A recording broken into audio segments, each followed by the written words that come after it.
નમસ્કાર મિત્રો, તમે જોઈ રહ્યા છો લોકધારા ન્યૂઝ ચેનલ। તો જોઈએ આજના મુખ્ય સમાચાર। હેમચંદ્રાચાર્ય ઉત્તર ગુજરાત યુનિવર્સિટી પાટણના પત્રકારત્વ વિભાગ દ્વારા ગુરુ પૂર્ણિમા, રાષ્ટ્રીય પ્રસારણ દિવસ અને પ્રકૃતિ પૂજન ત્રિવેણી કાર્યક્રમ ઉજવાયો। પાટણ ખાતેની હેમચંદ્રાચાર્ય ઉત્તર ગુજરાત યુનિવર્સિટીને પત્રકારત્વ વિભાગ દ્વારા ગુરુ પૂર્ણિમા, રાષ્ટ્રીય પ્રસારણ દિવસ અને પ્રકૃતિ પૂજન ત્રિવેણી કાર્યક્રમ ઉજવાયો। આજના દિવસે વિદ્યાર્થીઓએ ગુરુ પૂર્ણિમા દિવસની ઉજવણી કરી હતી। આજે નવોદિત વિદ્યાર્થીઓને કુમકુમ તિલક કરી આવકારી તેમના હસ્તે વૃક્ષારોપણ કરી તેને રક્ષાસૂત્ર બાંધી તેના જાનની જવાબદારી સ્વીકારી હતી। આ પૂર્વે યુનિવર્સિટી કેમ્પસ ખાતે તરુયાત્રા કાઢવામાં આવી હતી। વિભાગના અધ્યાપક ભરત ચૌધરીએ ગુરુનું જીવનમાં મહત્વ સમજાવ્યું હતું। તેમણે છત્રપતિ શિવાજી સમર્થ, ગુરુ રામદાસ, શ્રી કૃષ્ણ સાંદીપની, લવકુશ વાલ્મીકીજી સહિતના પૌરાણિક ઉદાહરણો દ્વારા ગુરુનું મહત્વ સમજાવ્યું હતું। આ પ્રસંગે વિભાગના વડા ડોક્ટર આનંદ પટેલ દ્વારા વિદ્યાર્થીઓને પ્રસારણ દિવસની માહિતી આપી હતી। ભારતમાં 23 જુલાઈના દિવસે રાષ્ટ્રીય પ્રસારણ દિવસ ઉજવવામાં આવે છે। ઈસવીસન 1927માં મુંબઈ અને કોલકાતામાં ખાનગી કંપની માલિકોએ 2 ટ્રાન્સમીટરોથી રેડિયો પ્રસારણ શરૂ કર્યું હતું, જે ઈસવીસન 1930માં સરકારે પોતાના નિયંત્રણમાં લીધા હતા। ઈસવીસન 1935 સુધી આ રેડિયો સેવા ચાલુ રહી। ત્યારબાદ આ રેડિયો સેવાને 8 જૂન 1936માં ભારતીય પ્રસારણ સેવાનું નામ બદલી ને ઓલ ઇન્ડિયા રેડિયો AIR રાખવામાં આવ્યું હતું। આમ 1927થી ભારતમાં લોકપ્રિય બનતો ગયો। બહુજન હિતાય બહુજન સુખાયના સૂત્રને સાર્થક કરતા ભારત સરકારની આ સેવા 99%થી વધુ લોકો સુધી પહોંચે છે। આજે રેડિયો ડિજિટલ સ્વરૂપે લીધું છે અને ઇન્ટરનેટ સેવાથી તેનો વ્યાપ વધ્યો અને લોકપ્રિય બની રહી છે।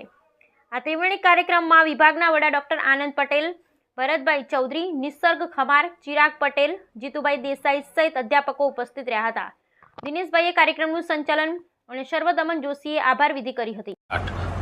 હેમચંદ્રાચાર્ય ઉત્તર ગુજરાત યુનિવર્સિટીના પત્રકારત્વ વિભાગ ખાતે આજે ગુરુ પૂર્ણિમા ઉત્સવ, પ્રકૃતિ જતન કાર્યક્રમ તેમજ કહી શકાય કે પ્રસારણ દિવસની ઉજવણી કરવામાં વિદ્યાર્થીઓને કુમકુમ તિલક કરી આજે આવકારવામાં પણ આવ્યા છે અને જીવનમાં તેમજ શિક્ષણ જગતમાં એક ગુરુનું કેટલું મહત્વ હોય છે તેની સમજ આપવામાં આવી।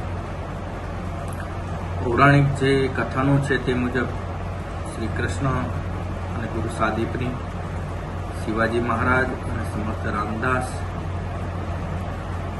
આ બધા જ ઉદાહરણો થકી વિદ્યાર્થીઓને એક ગુરુનું મૂલ્ય સમજવામાં આવ્યું। સાથે સાથે ભારતમાં પ્રસારણ સેવા ક્યારથી શરૂ થઈ અને અત્યારે news channel, new media generation અને રેડિયો સેવા કેવી રીતે ભારતમાં ચાલી રહી છે તે વિશે સમજ આપવામાં આવી અને વિશ્વભરમાં આજે ગ્લોબલ વોર્મિંગની જ્યારે સમસ્યા છે ત્યારે આ ગ્લોબલ વોર્મિંગને ખાળવા માટે વૃક્ષારોપણ જરૂરી છે। વૃક્ષોનું જતન કરીશું તો જ પ્રકૃતિ સાથે તાદાત્મ્ય સાધી અને આપણે સાચા માનવી તરીકે જીવન વ્યતીત કરી શકીશું। એ હેતુથી આજે પ્રત્યેક વિદ્યાર્થીઓને વૃક્ષારોપણ કરાવી તેનું જતન કરવાના પણ સંકલ્પ કરાવવામાં